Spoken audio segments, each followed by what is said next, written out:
Salutations à tous au nom puissant de notre Seigneur et Sauveur Jésus-Christ.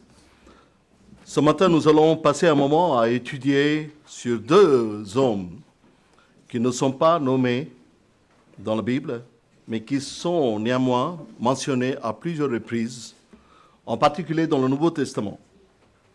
Parfois, nous rencontrons certaines choses qui sont racontées et même répétées à plusieurs reprises dans la Bible et même dans la doctrine apostolique.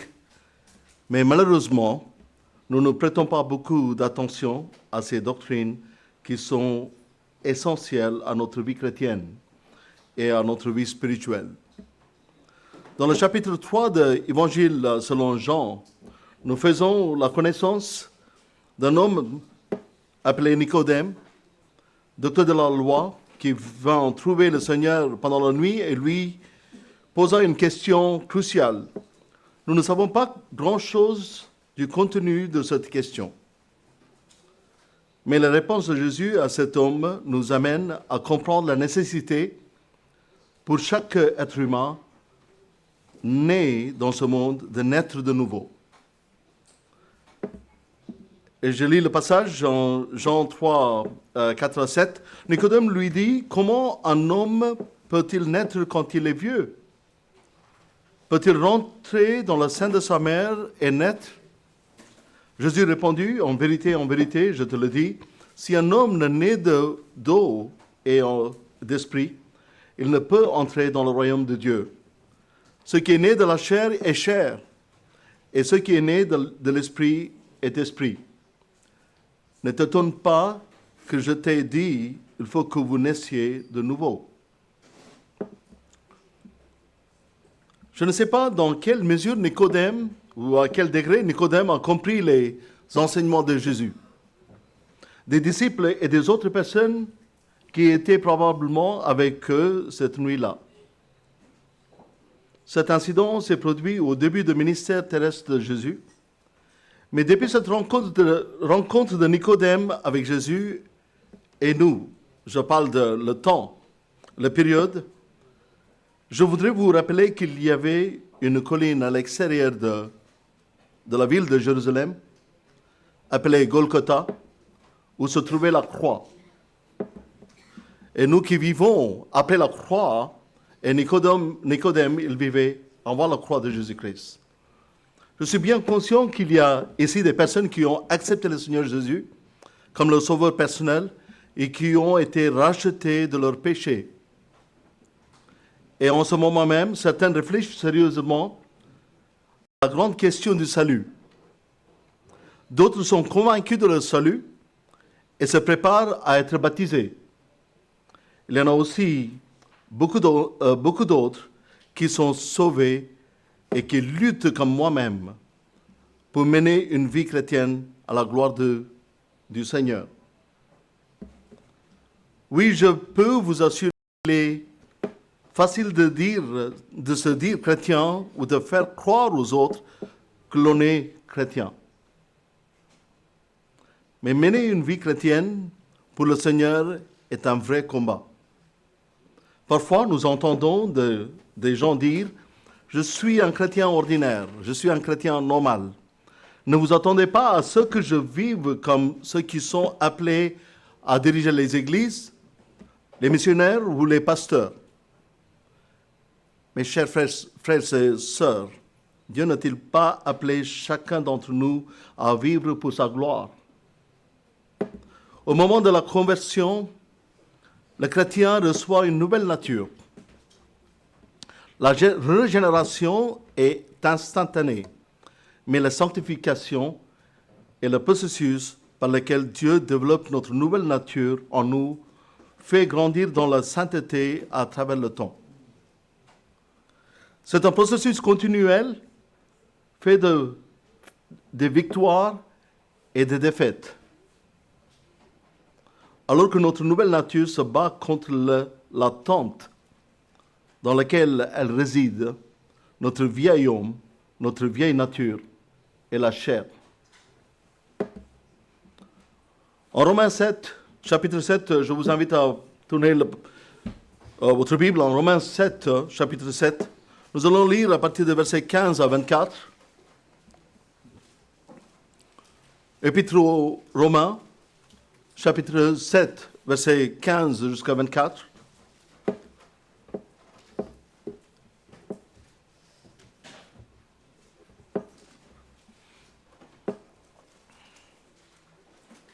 L'épître de Paul aux Romains, chapitre 7, versets 15 à 24.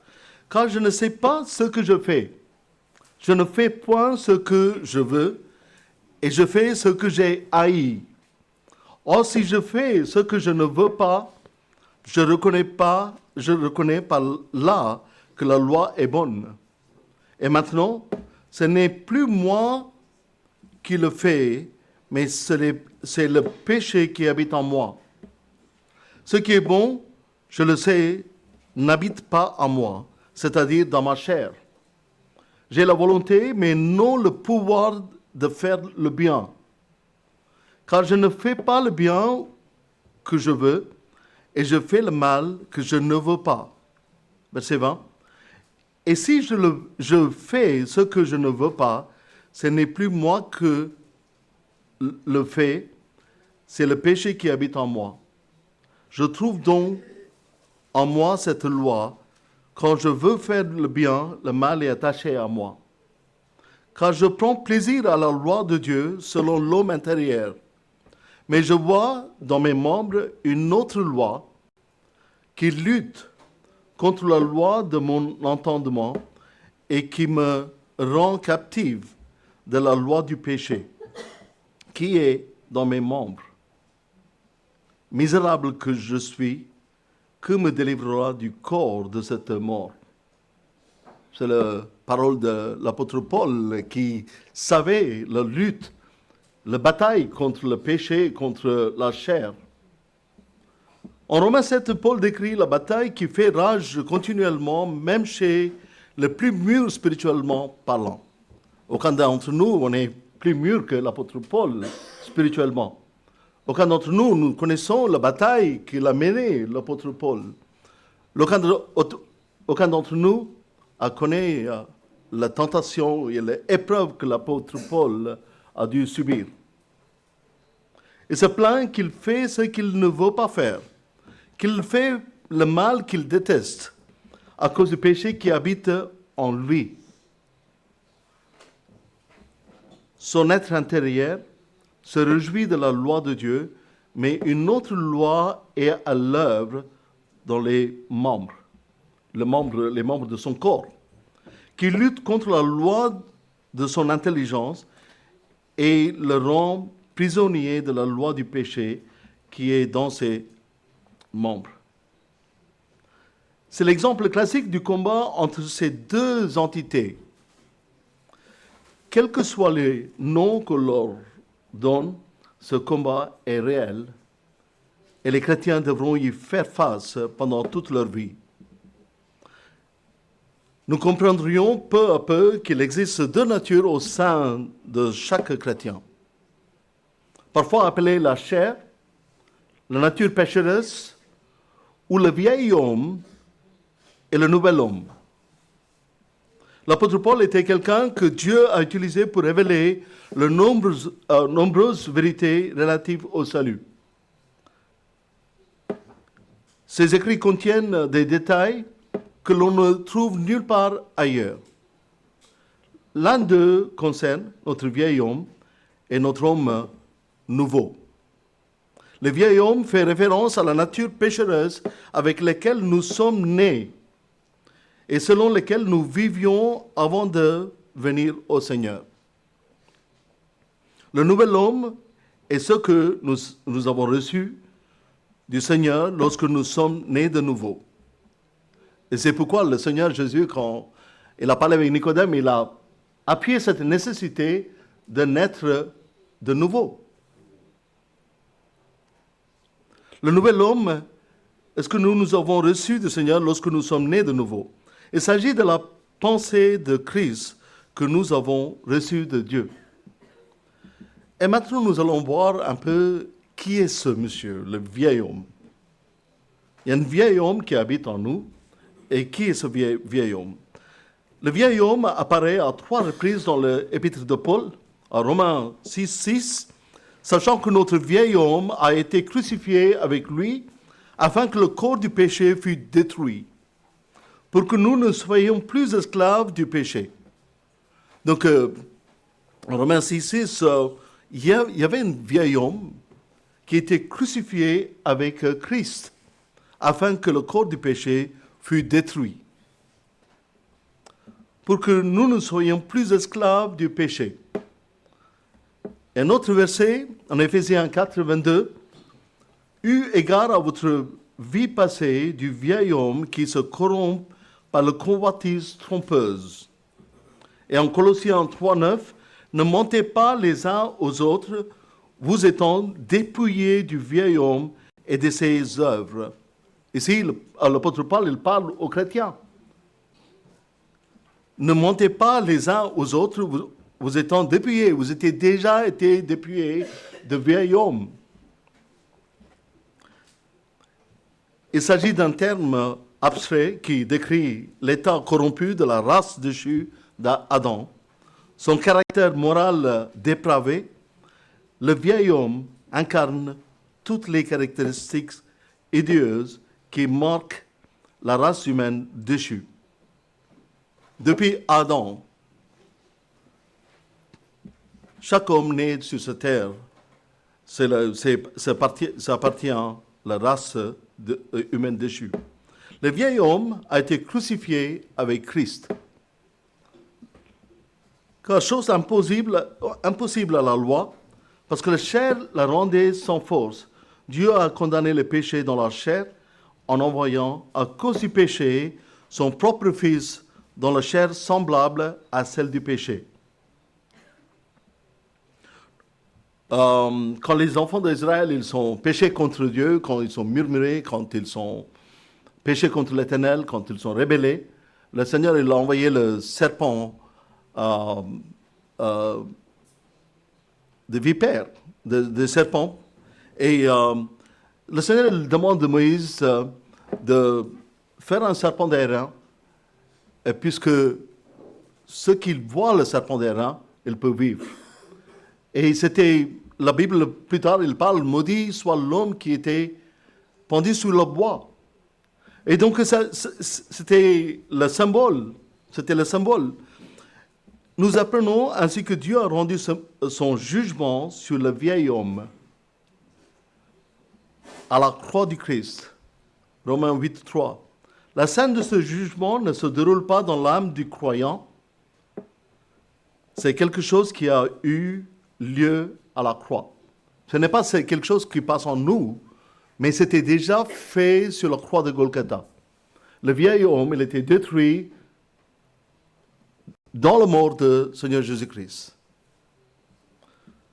Romains 6, 6 dit, « Sachant que notre vieil homme a été crucifié avec lui, afin que le corps du péché fût détruit, pour que nous ne soyons plus esclaves du péché. » Nous voyons sur la croix comment le corps de Christ était détruit. Hein? Et on peut voir le détail dans l'Évangile. Le mot détruit signifie annuler. Tout comme nous annulerions un chèque, on peut faire un chèque, après on peut annuler, on écrit, on barre, et on écrit annuler. Ou un devis, ou bien un contrat. Nous apprenons ainsi que Dieu a rendu son jugement sur l'ancien homme à la croix du Christ. Le lieu de ce jugement n'est pas l'âme du croyant, c'est quelque chose qui s'est produit à la croix du Golgotha. Paul ajoute, afin que le corps du péché soit annulé. Nous avons un corps de péché. Chacun, nous avons hérité un corps de péché à partir d'Adam. Donc Christ, ce qu'il a fait, Dieu, ce qu'il a fait en Jésus-Christ, il a annulé ce corps du péché. Il a détruit ce corps du péché. Il utilise ici le mot corps, non pas pour désigner notre corps physique, mais pour décrire une chose dans son intégralité. De la même manière, nous pourrions dire le corps scientifique ou le corps médical, le corps du péché a été annulé. l'ensemble, le corps de l'humanité, le corps du péché de l'humanité, était annulé par la croix du Christ. Donc, dans certaines traductions, on peut voir que c'est détruit, mais en fait, le vrai sens, c'est annuler le corps du péché. Car l'homme, selon la chair, est toujours bien vivant dans ce monde et n'a pas encore été détruit. Nous possédons encore un corps qui n'est pas encore détruit. Nous vivons bien dans ce corps. Ce n'est pas détruit, mais le pouvoir de ce corps était annulé. Le pouvoir de péché de ce corps était annulé sur la croix de Golgotha. Paul ne pouvait pas faire référence au corps humain dans ce verset, car les Écritures ne qualifient jamais le corps humain, qui est une création de Dieu, comme des choses péchereuses. Le corps humain a été affecté par le péché. Mais il n'est pas pécheur en soi. Quand Dieu a créé le corps pour Adam et Ève, c'était sans péché. Si nos corps étaient pécheurs, Dieu ne nous supplierait pas de les lui présenter pour qu'il l'utilise à son service. Et Paul l'écrit en Romains 12, 1, « Je vous exhorte donc, frères, par la compassion de Dieu, à offrir au corps comme un sacrifice vivant, saint, agréable à Dieu, ce qui sera de votre part un culte raisonnable. » Donc, c'est possible de vivre pour le Seigneur avec ce corps. Le corps, il est bien présent et ce n'est pas détruit. Les chrétiens a déclaré avoir renoncé au vieil homme dans sa confession de foi en Christ. Et chaque enfant de Dieu, quand il vient vers le Seigneur, il dit que son ancienne personne est mort avec Christ. Et il est ressuscité avec le Seigneur. Et il veut vivre pour lui. C'est ça la confession de foi. Non seulement notre vieil homme, le caractère moral dépravé de l'homme déchu, a été jugé à la croix. En Éphésiens 4, 22, nous lisons ainsi, « Vous avez été instruits à vous dépouiller, eu égard à votre vie passée, du vieil homme. » Et en Colossiens 3, 9, « Vous étant dépouillés du vieil homme et ses œuvres. » Donc nous, les enfants de Dieu, quand nous avons quitté le péché, nous avons dépouillé le vieil homme. Nous disent que vous étant dépouillés du vieil homme et ses œuvres, nous disent qu'il a été dépouillé par le croyant positionnellement lorsqu'il a été sauvé et qu'il n'y est donc plus associé. Dans le cadre de notre confession chrétienne, en prenant le nom de Christ et en professant être chrétien, nous avons par notre profession confessé avoir dépouillé à tout ce qu'il a trait à l'état corrompu du vieil homme. Et ce que nous faisons pendant notre baptême, pendant le baptême, l'ancien homme, il est enterré avec Christ, mort et enterré avec Christ, il est enseveli, on plonge dans l'eau, on est ressuscité avec Christ qui est ressuscité. Donc l'ancienne vie est finie, est partie, est plus là. L'ancienne personne, elle n'est plus là. Quand il sort de l'eau, ce qu'il symbolifie, c'est la nouvelle personne qui veut vivre pour le Seigneur. Ce que nous faisons dans l'ordonnance de baptême. Et nous allons voir encore théologiquement, la signification théologique du vieil homme. Le concept du vieil homme englobe tous les aspects de la vie avant la connaissance salvatrice du Christ. Cela inclut les inclinations corrompues, les affections désordonnées et une vision du monde qui manque de l'influence régénératrice du Saint-Esprit. Dans l'enseignement biblique, l'état déchu de l'humanité est hérité d'Adam. Et chaque individu participe activement au péché, aggravant ainsi cet état déchu. C'est pourquoi, comme par je lis de Romains 5, 12 à 14, c'est pourquoi, comme par un seul homme, le péché est entré dans le monde, et par le péché, la mort. Et qu'ainsi, la mort s'est étendue sur tous les hommes, parce que tous ont péché. C'est la raison pourquoi le Seigneur Jésus-Christ ne devrait pas naître d'un homme. Il est né d'une femme qui était vierge, et par la puissance du Saint-Esprit.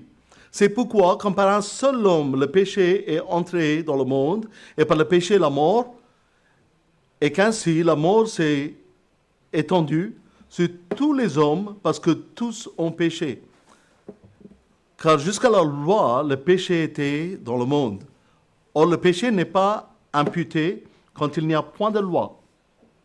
Mais avant que le Seigneur lui donne les 10 commandements, le péché était là, mais ce n'était pas sous la loi. Il n'y avait pas de loi qui gouvernait le peuple. Or, le péché n'est pas imputé quand il n'y a point de loi. Cependant, la mort a régné depuis Adam jusqu'à Moïse. Le jour où Adam et Ève sont péchés et sont désobéis à Dieu, Dieu il a dit, le jour que vous mangerez de ce fruit, vous mourrez. Mais nous voyons que Adam et Ève, ils ne sont pas morts tout de suite. La mort était là, mais ils ne sont pas morts tout de suite. Mais ils sont morts dans leur âme, dans leur esprit. Mais Adam, il a vécu plus de 900 ans. J'imagine Ève aussi. Donc ils ne sont pas morts tout de suite. Car jusqu'à la loi, le péché était dans le monde. Or, le péché n'est pas imputé, car il n'y a pas de loi. Cependant, la mort régnait depuis Adam jusqu'à Moïse, même sur ceux qui n'avaient pas péché par une transgression semblable à celle d'Adam, laquelle est la figure de celui qui devait venir. Le vieil homme est cet ordre d'homme dont Adam était le chef. C'est à cause d'Adam, par le péché d'un seul homme. C'est une race déchue issue de son chef déchu. L'homme, Adam, il avait le choix de suivre le Seigneur ou le diable. Il a choisi de suivre le diable. C'est une race déchue issue de son chef déchu. Il n'y a rien de bon dans le vieil homme. En effet, tout ce qui le concerne est incorrigiblement mauvais, et tout ce que Dieu pouvait faire à son égard était de le détruire sur la croix. Il n'y avait pas d'autre choix. L'homme qui a péché, il devrait mourir. C'est la loi de Dieu, ce qui est juste. Et c'est aussi la grâce de Dieu. On voit la grâce de Dieu dedans. Sinon, si seulement Christ n'est pas intervenu sur la croix de Golgotha, cette race devrait continuer encore. Et les hommes, tous les hommes qui naissent dans ce monde, ils devraient mourir. Et Christ est intervenu à notre faveur. Et c'est pourquoi nous n'avons pas besoin de mourir, mais nous vivrons éternellement. C'est pour cette raison que Dieu l'a traité judiciairement, notre vieil homme, qui a été crucifié avec Christ. En ce qui concerne le croyant individuel, cela fait référence à l'ancienne nature que j'ai en tant qu'appartenant à la race adamique. En ce qui concerne chaque croyant, eux aussi, ayant été liés à cette position adamique, sont crucifiés avec Christ. Galates 2:20, j'ai été crucifié avec Christ. L'apôtre Paul il écrit, j'ai été crucifié avec Christ, et si je vis, ce n'est plus moi qui vis, c'est Christ qui vit en moi. Si on est mort avec Christ, nous vivons avec Christ. J'ai été crucifié avec Christ, et si je vis, ce n'est plus moi qui vis, c'est Christ qui vit en moi. Si je vis maintenant dans la chair, c'est-à-dire dans mon corps, je vis dans la foi au Fils de Dieu qui m'a aimé et qui s'est livré lui-même pour moi. Lorsque les Écritures enseignent aux croyants à se dépouiller de cette vieille nature, elles soulignent que la victoire sur le péché a été remportée par la mort et la résurrection de Jésus. La foi unit le croyant au Christ. par quoi la vieille nature est considérée comme crucifiée. Nous n'étions pas au pied du mont de Golgotha. Nous n'étions pas au pied de la croix. Et même s'il y avait des gens qui étaient, ils ne savaient pas tout ce qui est passé pendant la mort de Christ. Ce que Christ a pu accomplir par sa mort, par sa souffrance. La foi unit le croyant au Christ par quoi la vieille nature est considérée comme crucifiée et la nouvelle nature ressuscitée pour marcher dans une vie nouvelle. Cela met en évidence deux vérités fondamentales. Et notre union spirituelle avec Christ, le croyant participe à la mort et à la résurrection du Christ. L'ancienne nature est considérée comme morte et une nouvelle vie en Christ est formée. Et deuxièmement, nous avons une responsabilité personnelle. Ce n'est pas une responsabilité collective en tant qu'Église, mais c'est une responsabilité personnelle pour chaque enfant de Dieu. Bien que Dieu soit la source de la transformation, le croyant coopère par son abandon, ses efforts conscients et sa confiance en l'Esprit Saint. Quand le Seigneur il a quitté ce monde, le Seigneur Jésus il a quitté le monde de ce disciple, il a dit que votre cœur ne trouble point, j'enverrai mon consolateur qui sera avec vous, qui vous enseignera toutes choses.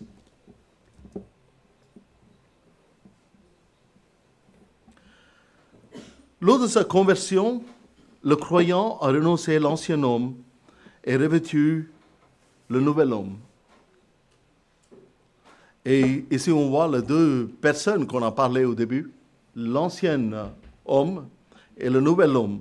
Ce n'est pas quelque chose que nous sommes tenus de faire en tant que croyants.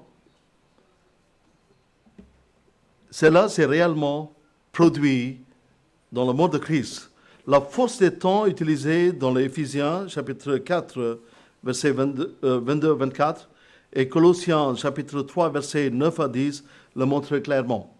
Cependant, une grande partie de l'enseignement pratique des épîtres concerne la nécessité pour le croyant d'être en accord avec son statut. Le croyant, il devrait comprendre son statut. C'est positionnel. Quelle est sa position aujourd'hui? Son ancienne nature était détruite, ou l'ancien homme il était crucifié avec Christ. La conduite du croyant doit démontrer qu'il n'est plus lié à ce qui est ancien, corrompu et rejeté judiciairement par Dieu, mais qu'il est désormais uni à l'homme nouveau. Mais est-ce que nous imaginons que ce que Dieu l'a fait en envoyant son Fils pour mourir sur la croix, pour ôter notre péché, il a pris notre image, il a pris nos péchés, il a laissé son corps, le corps de Christ soit détruit. Alors que l'ancien homme est caractérisé par la corruption, des convoitises trompeuses, l'homme nouveau est lié à la justice et à la véritable sainteté. L'ancien homme, il n'a rien à voir avec la sainteté de Dieu, avec la vérité de Dieu. Mais le nouvel homme est lié à la justice de Dieu et à la véritable sainteté. Le lien qui unit le chrétien à Adam a été rompu par la croix. Nous avions un lien entre Adam et nous. Nous sommes le fils d'Adam. Nous sommes tous le fils et le fille d'Adam. Mais cet lien a été rompu quand le Seigneur Jésus-Christ est intervenu sur la croix de Calvaire à notre égard. Il a désormais un nouveau lien, non pas avec le premier homme, mais avec le second, le Seigneur Jésus-Christ. Le second Adam. Le second Adam. Ce qui le caractérisait devrait en fait caractériser désormais l'enfant de Dieu. Nous devrions avoir la même nature de Seigneur Jésus-Christ. Ce qui le caractériser devrait en fait caractériser désormais l'enfant de Dieu. Le contraste est vraiment frappant. L'ancien homme est de plus en plus corrompu parce qu'il est continuellement trompé par des désirs mauvais, caractérisé par la vanité de l'esprit. Le nouvel homme se caractérise par un renouvellement continu dans l'esprit de son intelligence. Est-ce que je vis comme des gens qui m'entourent, qui n'ont jamais connu la conversion, la repentance? Mais nous devrions poser cette question à nous-mêmes. Est-ce que je vis comme des gens qui m'entourent, des gens de ce monde? Est-ce que je pense de la même manière que je poursuis les mêmes... Est-ce que je pense de la même manière comme eux? Et est-ce que je poursuis le même intérêt? Si nous devrions tous courir comme les gens du monde auprès des choses vaines. Le changement apporté par la conversion devrait être évident dans ma vie, visible par tous. Nous voyons dans la conversion de Zachée, n'est-ce pas? Quand il se convertit, et les gens ils se disent qu'il n'est-il pas le pécheur, l'homme pécheur? Et son conversion était remarquable par tout le monde qui était autour de lui. Le changement apporté par la conversion devrait être évident dans ma vie, visible par tous. Ça ne suffit pas que je dise simplement je suis converti telle année ou tel mois. Mais est-ce qu'il est évident? Mais ils disent, nous avons 4 évangiles dans la Bible. La parole de Dieu, il y a Matthieu, Marc, Luc et Jean. Il y a un 5e évangile que peut-être les gens ne vont jamais lire. Hein? Cet 5e évangile, c'est vous et moi. Les gens, ils vont peut-être jamais ouvrir la parole de Dieu pour lire, mais ils vous voient tous les jours. Ils peuvent lire. Notre vie devrait être un livre ouvert, puisque les gens du monde, ils peuvent lire et comprendre qui est le Seigneur.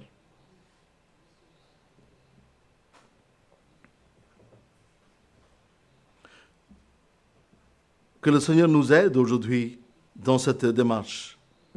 Se dépouiller du vieil homme n'est pas un exercice chrétien quotidien. C'est pas tous les jours je me réveille, je dis que voilà, je vais dépouiller l'ancien homme. Ça ne passe pas ainsi. Ce n'est pas un exercice chrétien quotidien. En Éphésiens 4, 25 en 32, nous trouvons l'exhortation fondée sur ce qui est vrai dans notre profession chrétienne concernant l'ancien homme et l'homme nouveau. Je vous demande de tourner avec moi en Éphésiens 4, chapitre 4. Nous allons lire à partir du verset 21 jusqu'à 32. Éphésiens, chapitre 4.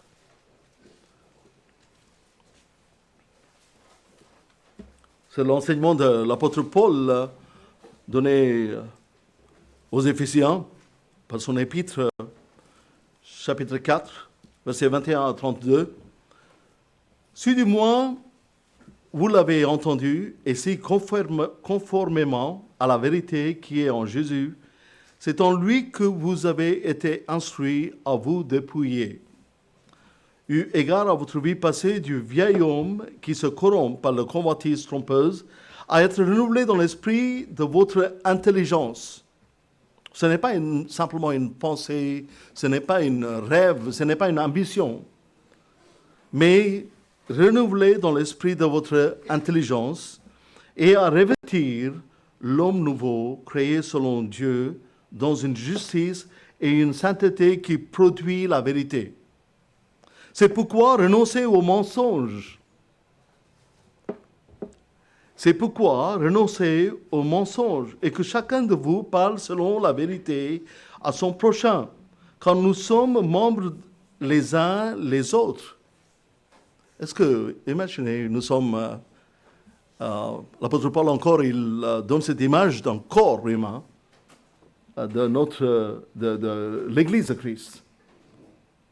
Est-ce qu'un membre qui va mentir à un autre membre dans le corps, il ne va jamais faire.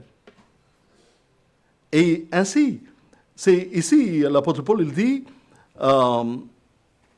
c'est pourquoi, le verset 25, c'est pourquoi renoncez au mensonge et que chacun de vous parle selon la vérité à son prochain, car nous sommes membres les uns les autres. Renoncez au mensonge.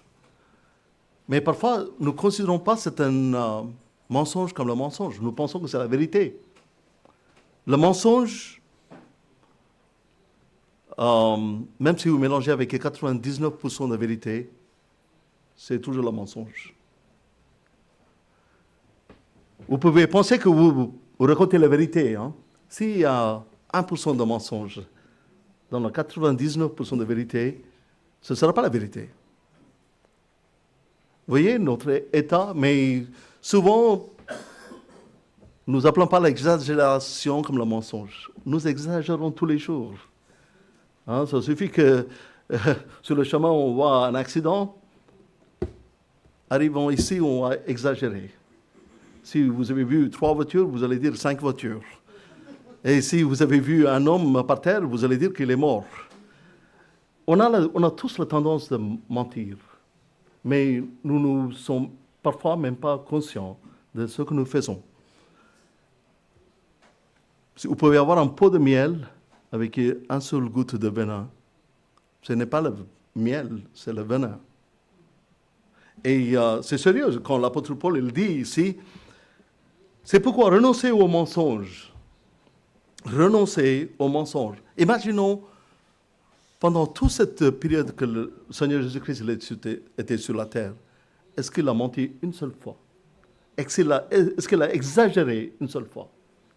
Est-ce qu'il a diminué la vérité de Dieu une seule fois? Jamais. Que le Seigneur nous aide à dire la vérité comme le Seigneur l'a fait. C'est pourquoi renoncez au mensonge et que chacun de vous parle selon la vérité à son prochain, car nous sommes membres les uns des autres. Si vous mettez en colère, ne péchez point, que le soleil ne se couche pas sur votre colère, et ne donnez pas accès au diable, que celui qui dérobait ne dérobe plus, mais plutôt qu'il travaille en faisant de ses mains ce qui est bien pour avoir de quoi donner à celui qui est dans le besoin. On peut imaginer l'Église primitive, quand ils sont réunis, ils ont tous travaillé. Ils ont travaillé dur pour donner aux autres qui avaient le besoin. Ils partageaient tous leurs biens entre eux. Verset 29, qu'il ne sorte de votre bouche aucune parole mauvaise, mais s'il y a lieu, quelques bonnes paroles qui servent à l'édification et communiquent une grâce à ceux qui l'entendent. Verset 30, n'attristez pas le Saint-Esprit de Dieu, par lequel vous avez été scellés pour le jour de la rédemption. Que toute amertume, toute animosité, toute colère, toute clameur, toute calomnie et toute espèce de méchanceté disparaissent du milieu de vous. Soyez bons les uns envers les autres, compatissants, vous pardonnant réciproquement comme Dieu vous a pardonné en Christ. Malheureusement, nous comprenons à tort nos traductions des versets 21-24 comme s'il agissait d'une exhortation aux chrétiens, comme si c'était quelque chose que nous devions faire concrètement dans notre vie. Cependant, se dépouiller du vieil homme n'est pas un exercice chrétien quotidien. C'est quelque chose qui a été fait lorsque nous avons pris position avec Christ. Si vous êtes vraiment mort avec Christ, si vous étiez vraiment crucifié avec Christ sur la croix,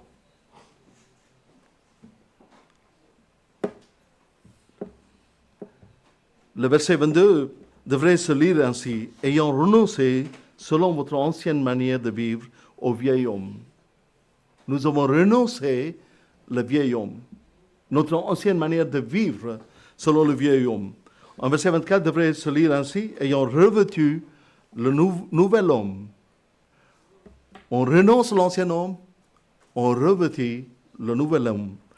Ce renoncement à cet revêtement Et ce revêtement ne s'accomplit pas par un processus d'autodiscipline ou d'éducation dans la vie du croyant.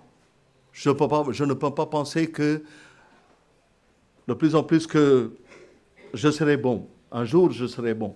Ce n'est pas une autodiscipline ou une éducation. C'est quelque chose que nous avons fait en nous identifiant à la confession chrétienne dans ce monde.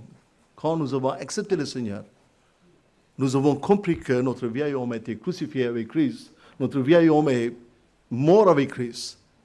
Et nous avons été ensevelis. Vous comprenez ce que c'est enseveli?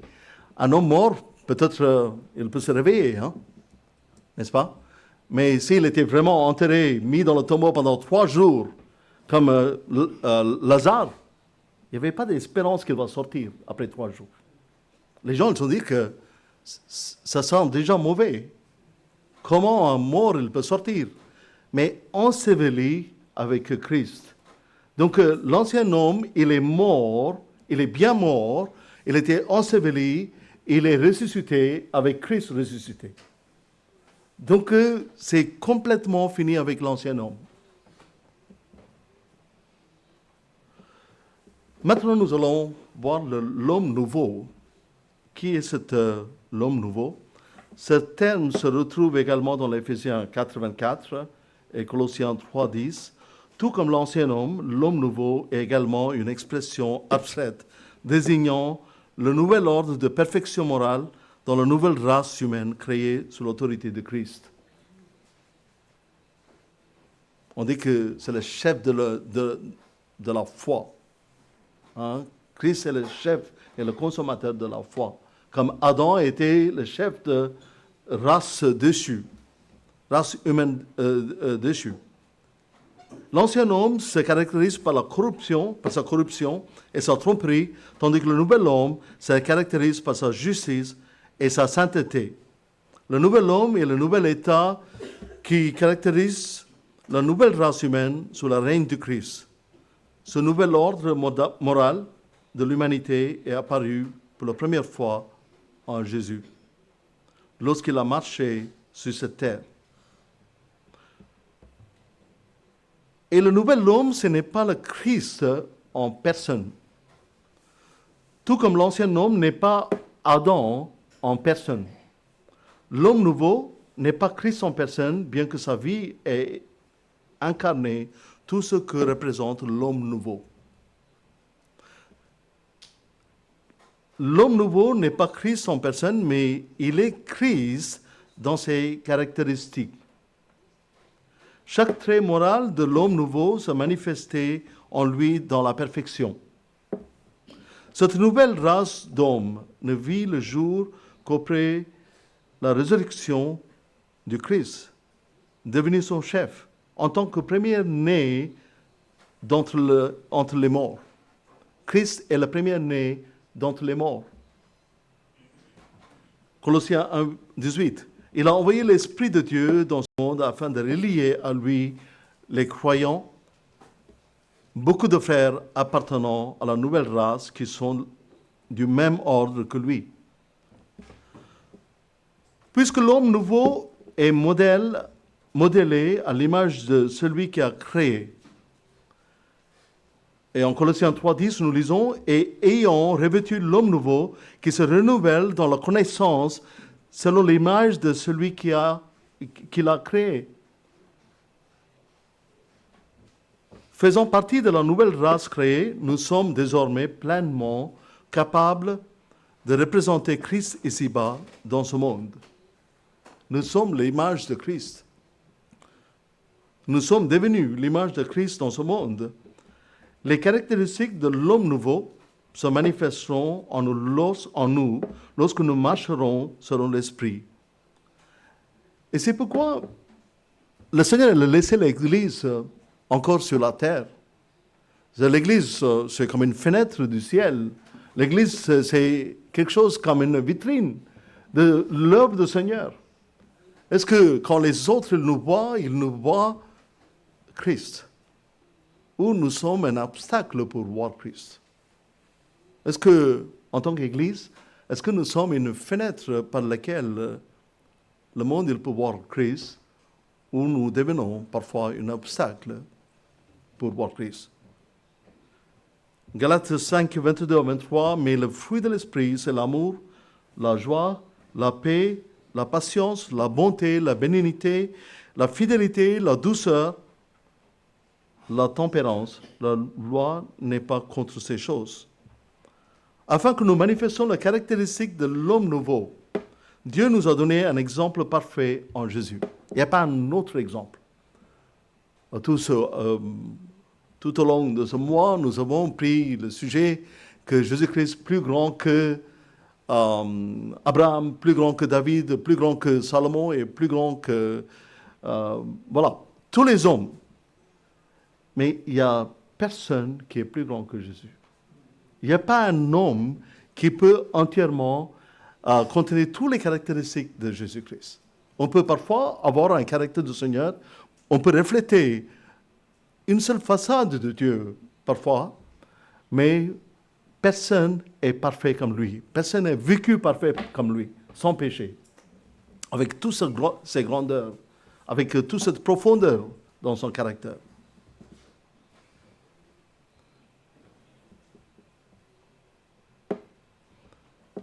Et Dieu l'a aussi donné la puissance nécessaire dans l'esprit. Si nous considérons la vie de Jésus comme notre modèle, et si nous sommes remplis de l'Esprit Saint, nous manifesterons certainement ces caractéristiques dans notre vie. Ça, c'est l'homme nouveau. La séparation du chrétien de l'ordre mauvais, c'est-à-dire l'ancien homme, l'ancien ordre, en marchant selon l'homme nouveau. L'exhortation de Paul dans le dernier verset d'Éphésiens 4 insiste sur le fait que nous devons mettre en pratique ce qui est vrai. Si nous avons compris ce que la parole nous dit, notre position en Jésus-Christ, nous devrions pratiquer cela. Si nous avons dépouillé le vieil homme et revêtu le nouvel homme, alors renonçons à notre ancien mode de vie corrompu et vivons selon ce qui caractérise le nouvel homme. Paul mentionne un certain nombre de transitions qui devraient naturellement se produire dans la vie de croyant lorsqu'il marche dans la justice et la véritable sainteté. Il s'agit de suivant. Et je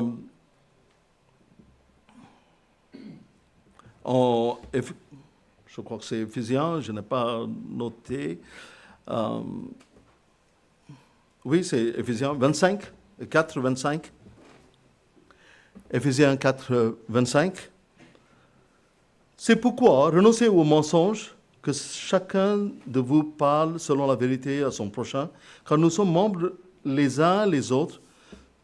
Nous avons lu ce passage et nous remarquons qu'il y a 10 choses, Paul mentionne 10 points dans ce passage. Et premièrement, le verset 25, il nous incite de honnêteté plutôt que le mensonge. Être honnête dans toutes les choses qu'on peut faire. C'est très facile d'être honnête devant les gens, devant les hommes. C'est très facile à être honnête, un honnête chrétien dans l'Église. Mais dehors, est-ce que nous sommes honnêtes? Je sais que il y a une loi dans le gouvernement indien, il dit que un employé ne devrait pas simplement être honnête, il devrait aussi paraître honnête. Et pas simplement être honnête, mais ici aussi paraître honnête. Donc, dans toutes les manières, on devrait refléter l'honnêteté au lieu de mensonge. Et deuxièmement, une colère juste. Et la parole dit que ne mettez pas en colère. Ne mettez pas en colère. Et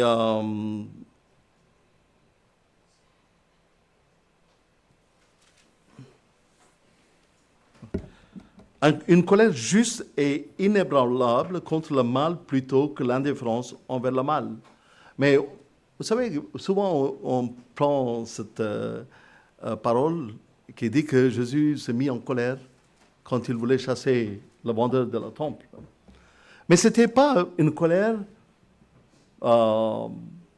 c'était une colère juste. C'était une colère parce qu'ils sont en train de détruire le temple de Dieu. Et c'est Jésus, il s'est mis en colère.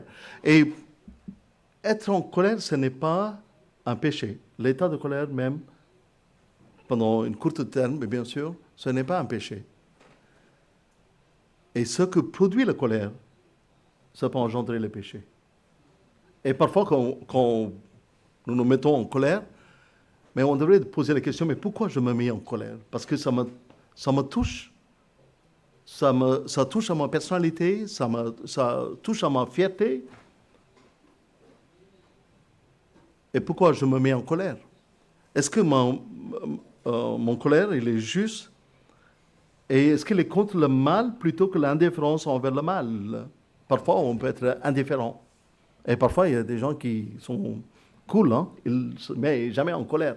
Mais ils sont aussi parfois indifférents.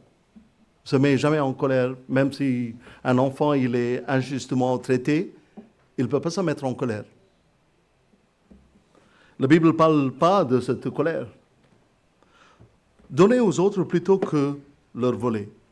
Ce que je dis, l'Église primitive, il n'y avait pas de voleurs. Ils sont venus un peu plus tard, dans le chapitre 5 ou 6, Ananias et Saphira, ils ont volé ce qui appartient à Dieu. Mais tout au début, tous les chrétiens, ils donnaient aux autres. Parler avec grâce aux autres plutôt qu'utiliser le langage corrompu. Nous devrions faire attention. Vous savez, si vous allez réfléchir de ce que vous faites pendant toute une journée, je pense que nous péchons par la langue. Notre communication, ce n'est pas pur. On peut broncher, comme Jacques le dit, dans notre communication. Et quelle est la manière que nous communiquons avec les frères et sœurs, avec les autres? La bonté plutôt que l'amertume. Est-ce que nous voyons la bonté dans chaque personne? Ou nous sommes amers parce que nous voyons des choses, de mauvaises choses dans la vie de chacun? Et parfois, on peut devenir amer parce que nous écoutons les choses que nous ne devrions pas écouter. Nous écoutons parfois le murmure, le grognement, et ça nous rend amers. Et ce n'est pas bon pour le corps de Christ. Premièrement, l'amertume, ce n'est pas bon pour vous, ce n'est pas bon pour moi, et ce n'est pas certainement bon pour le corps de Christ. Ça rend toute l'assemblée amère, comme c'est passé dans les eaux de Mara. Le peuple, il murmurait, et la bonté plutôt que l'amertume. Nous pouvons remplacer ces choses avec les choses, la bonté, la parole de grâce, donner au lieu de voler, colère injuste, honnêteté plutôt que le mensonge, et après la bonté plutôt que l'amertume, la tendresse ou la compassion plutôt que la chaleur de la passion. Est-ce que notre vie est remplie de compassion pour les autres? La même compassion que Christ il avait. La compassion que le bon samaritain il a montré envers son prochain. Est-ce que nous exerçons cette compassion dans notre vie chrétienne? Faire preuve de la grâce envers les autres plutôt que d'être colérique. Vous savez, le maître le juge qui était très dur avec son serviteur, lui-même, il devait l'argent. Le Seigneur, il a pardonné, mais lui, il n'a pas pardonné. Et faire preuve de la grâce envers les autres plutôt que d'être colérique, bruyant, injurieux et malveillant. Et donc, ça, c'est la caractéristique d'un homme nouveau. Et Colossiens 3, 12 à 15, je vais lire pour vous. Ainsi donc, Comme des élus de Dieu, saints et bien-aimés, revêtez-vous d'entrailles de miséricorde. D'entrailles de miséricorde. Entrailles, c'est ce qui est en nous, la profondeur de nous-mêmes. Entrailles de miséricorde, de bonté. Mais quand on dit entrailles de miséricorde, mais souvent, quand on lit, le Seigneur, il était ému de compassion. Ému de compassion. Il était, dans l'entraille, il était bougé pour compatir. Entrailles de miséricorde, de bonté, d'humilité, de douceur, de patience. Supportez-vous les uns les autres. Et parfois, nous supportons à peine, non? On arrive à supporter les uns les autres. Mais la parole nous dit que supportez-vous les uns les autres. Et si l'un a sujet de se plaindre de l'autre, pardonnez-vous réciproquement. Pardonnez-vous réciproquement. De même que Christ vous a pardonné, pardonnez-vous aussi. Mais par-dessus de toutes ces choses, revêtez-vous de la charité. Revêtez-vous de la charité. Le même amour qui est en Jésus-Christ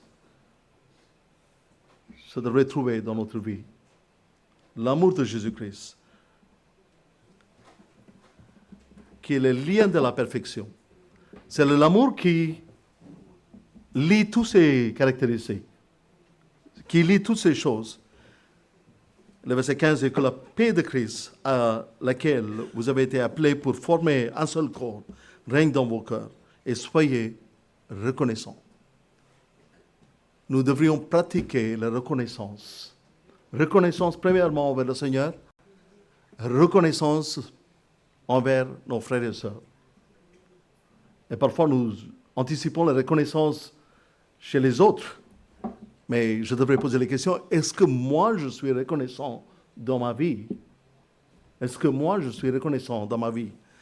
Dans Colossiens 3, Paul mentionne 10 caractéristiques morales du nouvel homme qui devraient être visibles chez les saints, car elles manifestent la vérité de Christ en vous, l'espérance de la gloire, la compassion, la bonté, l'humilité, douceur, longanimité, indulgence, pardon, amour, paix et reconnaissance. C'est la volonté de Dieu que la beauté morale du Christ continue d'exister dans ce monde pendant son absence, à travers les membres de son corps.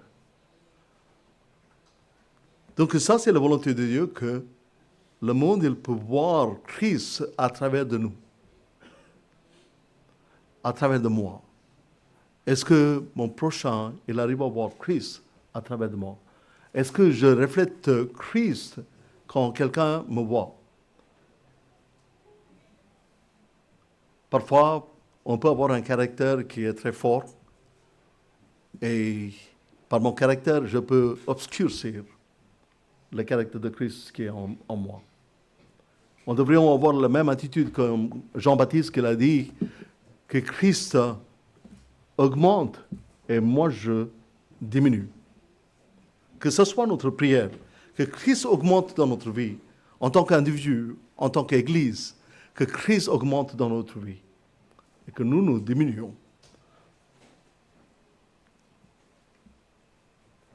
Nous avons tendance à être incohérents à cet égard dans les différents domaines de la vie.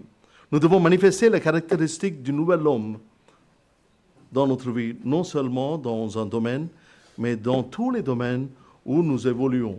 Les enfants d'Israël devaient porter un ruban bleu sur le bord de leurs vêtements. Mais tout ce que le Seigneur a dit pour les enfants d'Israël dans le Pentateuque, mais Lévitique, Nombre, Deutéronome, nous voyons beaucoup de choses que peut-être on peut ignorer, mais ce n'est pas sans raison, ce n'est pas parce qu'il devrait être beau et joli, le Seigneur il a dit ça.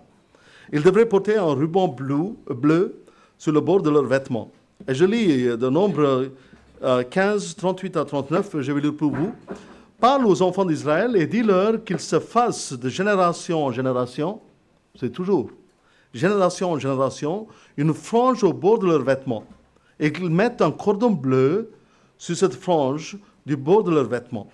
Quand vous aurez cette frange, vous la regarderez et vous souviendrez de tous les commandements de l'Éternel, pour les mettre en pratique et vous ne suivrez pas le désir de vos cœurs et vos yeux pour vous laisser entraîner à l'infidélité.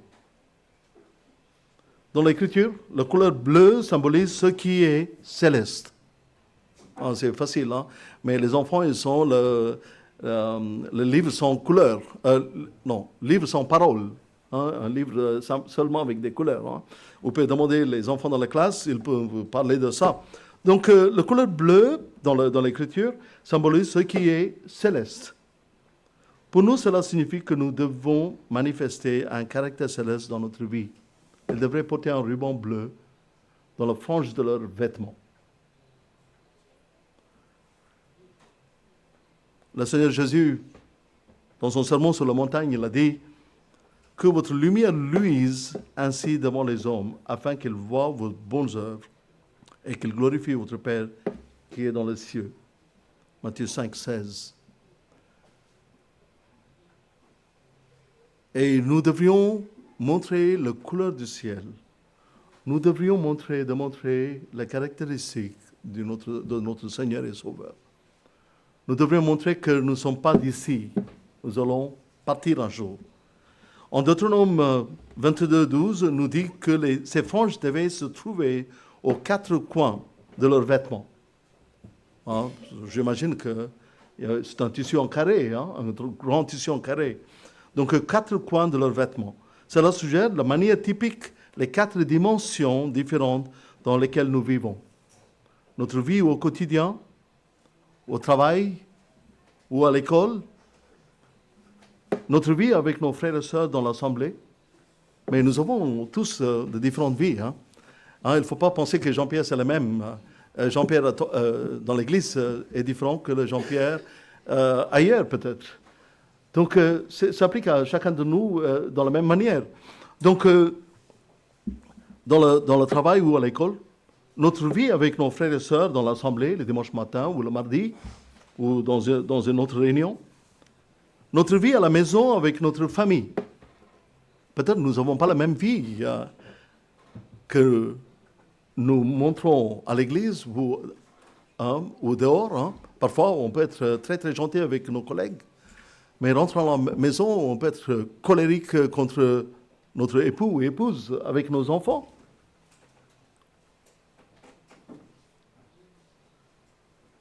Et notre vie à la maison avec notre famille et notre vie personnelle, personne ne voit. Donc il y a quatre dimensions. Les quatre coins, la couleur bleue, il y a quatre dimensions de notre vie. Et quand nous sommes seuls avec le Seigneur, seulement le Seigneur il voit. Nous n'avons rien à montrer. On n'a que des choses à cacher, peut-être. Nous pouvons nous demander, ma vie est-elle cohérente sur tous ces fronts où je suis en train de montrer les quatre dimensions différentes de ma vie? N'oublions pas que le monde cherche l'hypocrisie chez les chrétiens. Moi, je n'ai pas devenu chrétien pendant longtemps parce que j'ai vu l'hypocrisie dans les chrétiens. Le pire des choses que moi, j'étais un grand hypocrite.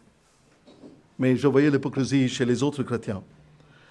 La moindre incohérence suffit pour qu'ils jettent leurs pierres de critique sur le Christ que nous représentons. Le croyant, pour sa part, est apte à la piété parce que l'Esprit de Dieu vit en lui.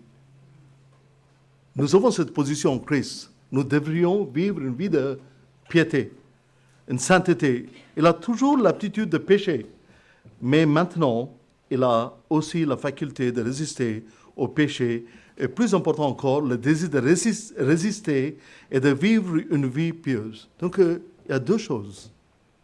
L'ancienne nature qui était crucifiée déjà. Vous savez, la première promesse, il écrasera ta tête et tu écraseras son talon. Le Seigneur, il a bien écrasé la tête de serpent sur la croix. Mais le serpent, il est toujours là. Il est toujours là, il n'est pas mort. Le diable, il est toujours là. Le diable, il est toujours là. Donc, Ces deux natures, il existe. Mais qu'est-ce que nous faisons? Est-ce que il a aussi, il a toujours l'aptitude de pécher, mais maintenant, il a aussi la faculté de résister au péché. Et plus important encore, le désir de résister et de vivre une vie pieuse.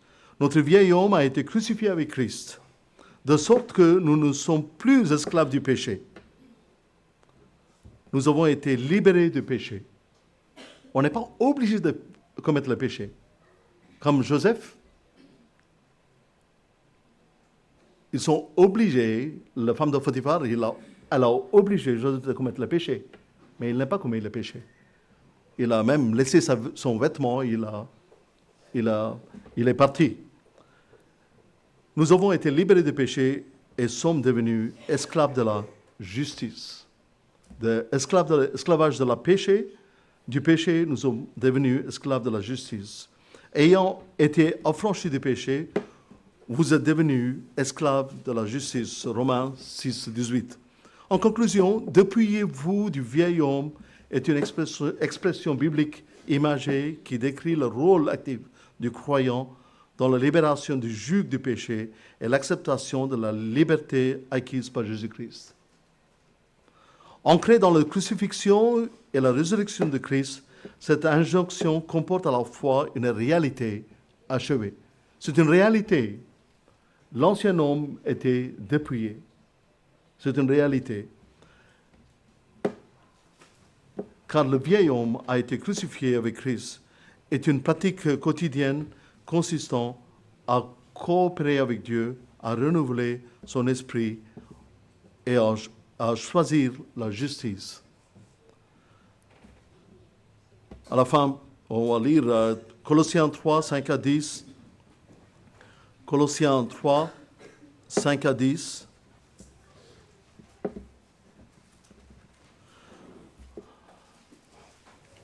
Colossiens 3, 5 à 10.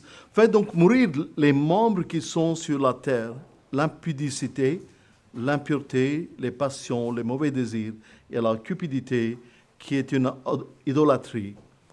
C'est à cause de ces choses que la colère de Dieu vient sur le fils de la rébellion, parmi lesquels vous marchiez autrefois lorsque vous viviez dans ces péchés. Mais maintenant, renoncez à toutes ces choses, à la colère, à l'animosité, à la méchanceté, à la calomnie, aux paroles déshonnêtes qui pourraient sortir de votre bouche.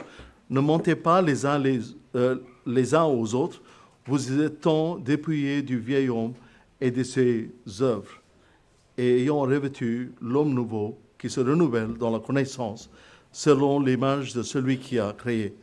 Cette transformation n'est ni instantanée ni isolée.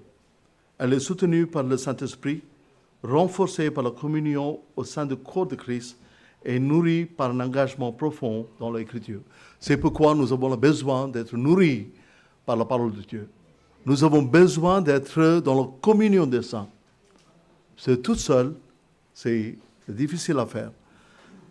À mesure que les croyants se dépouillent continuellement des vestiges de leur ancienne vie et revêtent leur vertu de Christ, ils font l'expérience de l'effet continu de la puissance de Dieu qui les restaure, les renouvelle et finalement les conforme à l'image de son Fils.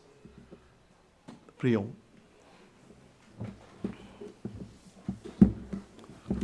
Seigneur notre Dieu, notre Père, nous te remercions pour cette croix de calvaire qui était dressée. Seigneur, il y a plus de 2000 ans, Seigneur, il y avait 3 croix. Seigneur, 2 brigands à droite et à gauche. Et normalement, la croix au milieu, c'était pour moi. C'était pour chacun d'entre nous. Nous devrions être crucifiés pour nos péchés, nos iniquités. Seigneur, nous sommes nés pécheurs. Nous sommes nés dans le péché. Comme David le dit, ma mère m'a conçu dans le péché. Seigneur, nous n'avons rien pour vanter de notre état misérable. Mais nous voulons te remercier, Seigneur notre Père, d'avoir mis ton Fils unique, Jésus-Christ, sur la croix à notre place. Nous te remercions, Jésus-Christ, d'avoir pris notre place. Par sa mort, notre péché était cloué et mis à mort une fois pour toutes. Et aujourd'hui, nous avons acquis cette vie éternelle par la résurrection de notre Seigneur Jésus-Christ. Gloire à ton nom. Seigneur, merci pour tout ce que tu as fait pour nous, Seigneur, sur la croix. Seigneur, nous te prions que tu continues à œuvrer en nous. Montre-nous les choses misérables dans notre vie que nous ignorons. Seigneur, donne-nous un esprit sensible pour comprendre nos erreurs. Donne-nous un cœur sensible au péché, que nous pourrons avoir peur de pécher contre toi et le ciel. Aide-nous donne-nous un cœur pour plaire à notre Seigneur et notre Sauveur et vivre pour toi, afin que le monde puisse voir et pour te glorifier de ce que tu as fait de pécheurs comme nous. Nous demandons cette prière dans le précieux nom de notre Seigneur et notre Sauveur Jésus-Christ et pour ton unique gloire. Amen. Si on peut chanter ce cantique, que veux-tu de Christ?